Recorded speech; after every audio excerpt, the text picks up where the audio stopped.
தமிழ்நாடு அரசின் 2026-27 ஆண்டுக்கான இடைக்கால நிதிநிலை அறிக்கை இன்று தாக்கல். சட்டமன்ற தேர்தல் நெருங்குவதால் மக்களை கவரும் வகையில் புதிய அறிவிப்புகள் வெளியாகும் என எதிர்பார்ப்பு.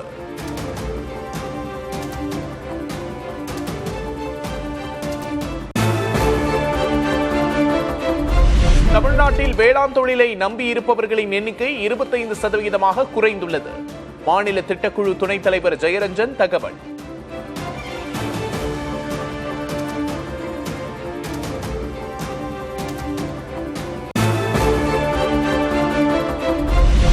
தெற்கு வங்கக்கடலில் உருவானது காற்றழுத்த தாழ்வு பகுதி. மேற்கு வடமேற்கு பகுதியை நோக்கி நகர்ந்து மேலும் வலுப்பெறும் என வானிலை மையம் கணிப்பு.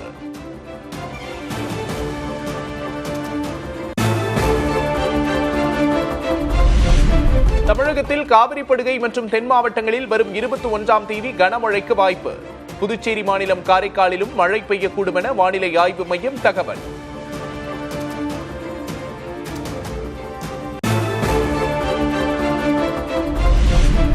மதுரையில் கட்டப்பட்டுள்ள புதிய மேம்பாலத்தை 21ஆம் தேதி திறந்து வைக்கிறார் முதல்வர் மு க ஸ்டாலின்.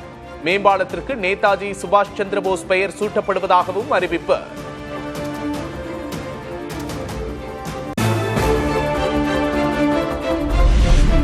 கொசு ஒழிப்பு நிதியிலும் திமுக அரசு ஊழல் செய்வதாக அதிமுக பொதுச் செயலாளர் எடப்பாடி கே பழனிசாமி குற்றச்சாட்டு. திமுக ஆட்சியில் கொசுக்களுக்கு கொண்டாட்டம், மக்களுக்கு திண்டாட்டம் என சாடல்.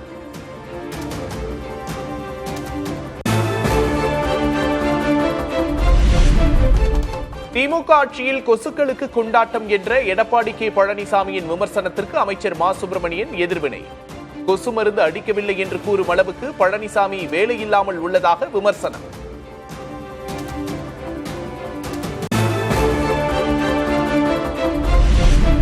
சென்னையில் அதிமுக பொதுச் செயலர் எடப்பாடி கே பழனிசாமியோடு நயினார் நாகேந்திரன், எல் முருகன் சந்திப்பு.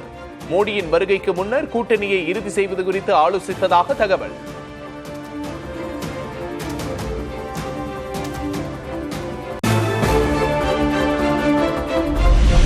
சட்டமன்ற தேர்தலையொட்டி மிகப்பெரிய அளவில் பரப்புரை மேற்கொள்ளும் தமிழக பாஜக.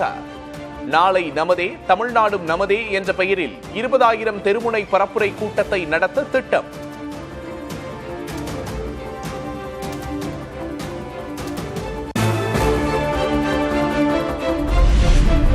இந்தியா கூட்டணிக்கு மு க ஸ்டாலின் தலைமையேற்க வேண்டும். காங்கிரஸ் மூத்த தலைவர் மணிசங்கர் ஐயர் கருத்து. If the India bloc is consolidated, and I think the best man to consolidate it is M.K. Stalin. I believe he's the best person to become chairman of the India bloc, and he has the great virtue that he won't stand in the way.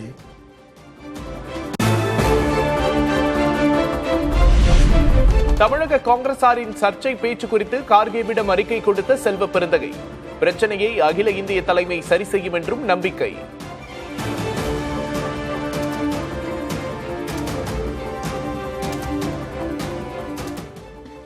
இரண்டு மூன்று நாட்களாக தமிழ்நாடு காங்கிரஸ் கமிட்டியில் தமிழ்நாட்டில் தேர்தல் தொடர்பாக, கூட்டணி தொடர்பாக சில சர்ச்சைகள் வந்திருக்கின்றன.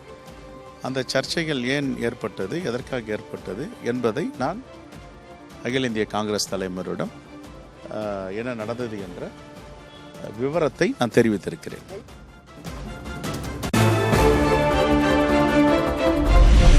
தொண்டர்களின் குரலுக்கு மதிப்பளித்து கூட்டணி முடிவை காங்கிரஸ் தலைமை எடுக்கும். தமிழக காங்கிரஸ் மேலிட பொறுப்பாளர் கிரிஷ் சோடங்கர் பேட்டி. The alliance decision will be taken by the party high command based on the reports our alliance committee will be giving them. And voices of the leaders they already heard, the voices of the cadre they have already heard. திமுக கூட்டணியை அவர்களே முடித்து விடுவார்கள் என பாமக தலைவர் அன்புமணி விமர்சனம். துரோகம் மூலம் காங்கிரஸை தோற்கடிப்பதே திமுக தான் என்றும் கருத்து. காங்கிரஸை தோற்கடிக்கிறதே திமுக தான். பார்த்துட்டு தான் இருங்க, பாருங்க. நிறைய சிக்கல்கள் இருக்கு. நம்ம கூட்டணி சுமூகமா நல்லா போயிட்டு இருக்கு, வேகமா போயிட்டு இருக்கு, எல்லாம் இருக்கு. இந்த தேர்தல் அதிமுகவுக்கும் திமுகவுக்குமான போட்டி. இந்த தேர்தல் சட்டமன்ற தேர்தலில் போட்டியிட விருப்ப மனு அளித்தவர்களிடம் வரும் 20ஆம் தேதி முதல் நேர்காணல். காலை மாலை என 2 கட்டங்களாக நடக்கும் என தேமுதிக தலைமை அறிவிப்பு.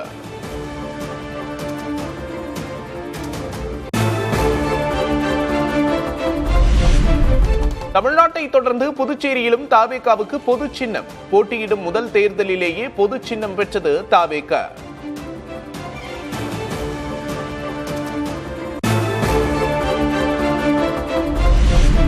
தமிழ்நாடு பாஜக தலைவர் நயினார் நாகேந்திரனின் பேச்சுக்கு நடிகை த்ரிஷா கண்டனம். இப்படி ஒரு அருவருக்கத்தக்க கருத்தை எதிர்பார்க்கவில்லை என்றும் ஆதங்கம்.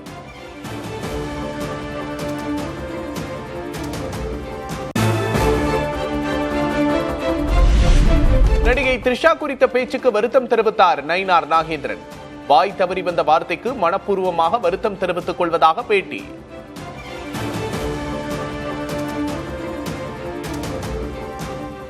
எந்த ஒரு தனிநபர் விமர்சனத்தை நான் அனுமதிப்பதில்லை, நானும் பேசியதில்லை. அன்றைக்கு இது தவறி வந்த ஒரு வார்த்தை. உண்மையிலே யாரேனும் இதில் வருத்தப்படுவதானால் என்னுடைய வருத்தத்தை நான் மனப்பூர்வமாக நான் தெரிவித்துக் கொள்கிறேன். அண்ணாமலை வெளியிட்ட ஊழல் குற்றச்சாட்டை எதிர்த்து தொடரப்பட்ட வழக்கில் TR பாலு வாதம். 10 கப்பல் வாங்கவில்லை, 2 கப்பல்களே வாங்கியதாகவும் விளக்கம்.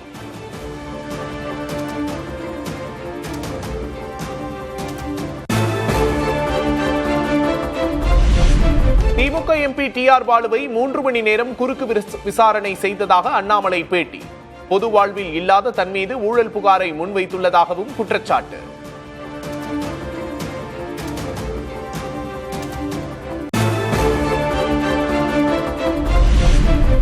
வேலூர் பாலாற்றங்கரையில் களை கட்டிய மயான கொள்ளை திருவிழா. கிருஷ்ணகிரி, காஞ்சிபுரம் மாவட்டங்களிலும் அம்மன் வேடமணிந்து விழாவில் பங்கேற்ற பக்தர்கள்.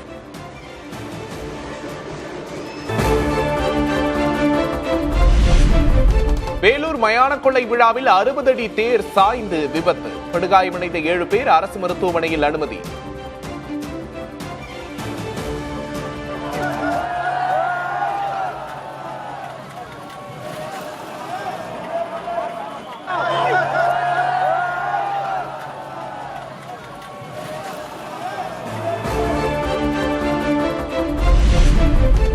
உளுந்தூர்பேட்டை அங்காளம்மன் கோவில் மயான கொள்ளை திருவிழாவில் ரூபாய் நோட்டுகளை வாரி இறைத்த திமுக கவுன்சிலர். போட்டி போட்டுக்கொண்டு ரூபாய் நோட்டுகளை பிடித்த பக்தர்கள்.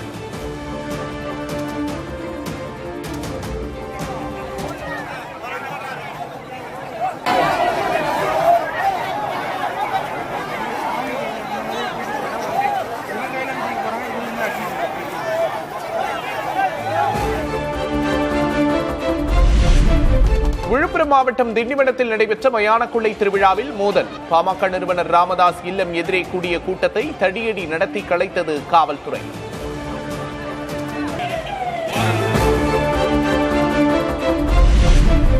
ஆபரண தங்கம் விலை சவரனுக்கு 960 ரூபாய் குறைந்தது. சென்னையில் ஒரு சவரன் 1,15,520 ரூபாய்க்கு விற்பனை.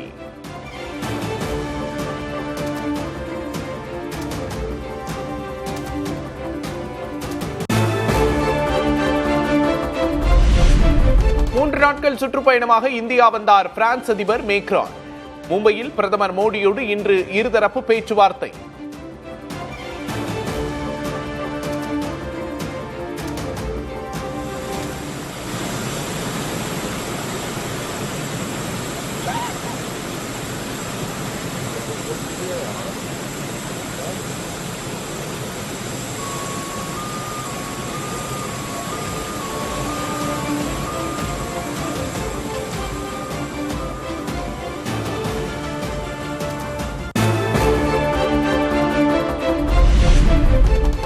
ஐந்து நாட்கள் நடக்கும் தெற்குலக நாடுகளின் AI மாநாடு டெல்லியில் தொடக்கம். மாநாட்டை தொடங்கி வைத்து செயற்கை நுண்ணறிவு சார்ந்த கண்காட்சியை பார்வையிட்டார் பிரதமர் மோடி.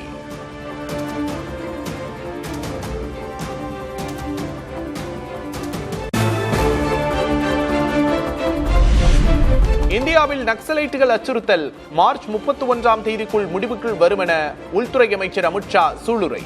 நக்சலைட்டுகளுக்கு எதிரான நடவடிக்கை இறுதிக்கட்டத்தை எட்டியிருப்பதாகவும் பேச்சு.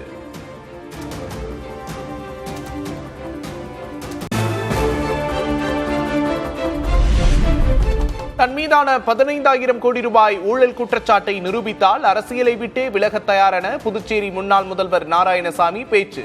நிரூபிக்க தவறினால் அமித்ஷா அமைச்சர் பதவியை ராஜினாமா செய்ய தயாரா என்றும் சவால்.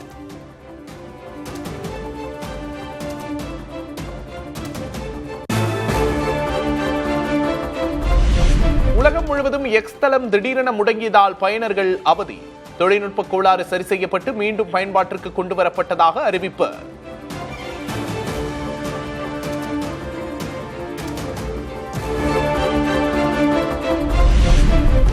இங்கிலாந்தில் தொடர் மழையால் சர்ம் ஏவோன் ஆறுகளில் கடும் வெள்ளப்பெருக்கு.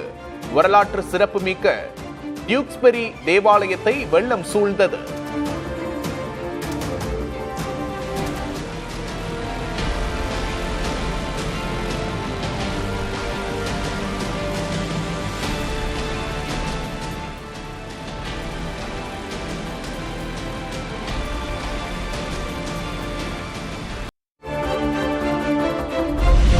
குரேஷிய நாட்டில் களைகட்டிய குளிர்கால கொண்டாட்டங்கள். பல்வேறு வேடங்களிட்டு ஊர்வலமாக சென்ற மக்கள்.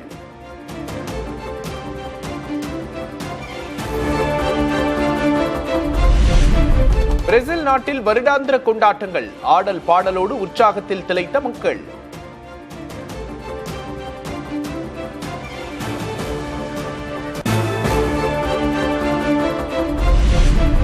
120 கிலோமீட்டர் வேகத்தில் ஓடும் ரயில் மீது பந்தய விமானத்தை இறக்கி சாதனை. வெறும் 50 வினாடிகளுக்குள் விமானத்தை இறக்கி ஜாரியா கோஸ்டா சாகசம்.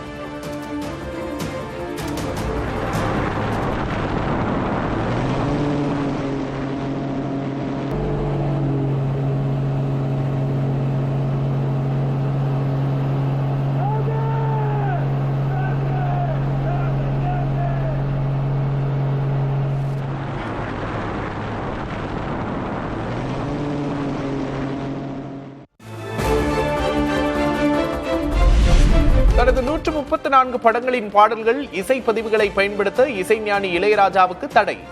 சரிகம நிறுவனத்துக்கு சாதகமாக டெல்லி உயர்நீதிமன்றம் இடைக்கால உத்தரவு.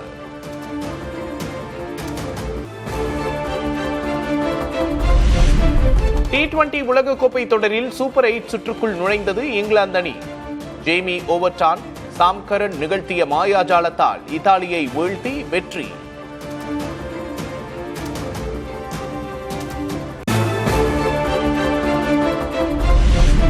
T20 உலகக்கோப்பை கிரிக்கெட்டில் ஆஸ்திரேலியாவுக்கு எதிரான லீக் போட்டியில் இலங்கை அணி வெற்றி. 2 போட்டிகள் தோல்வியால் சூப்பர் 8 சுற்றுக்கான வாய்ப்பில் பின்தங்கும் ஆஸ்திரேலியா.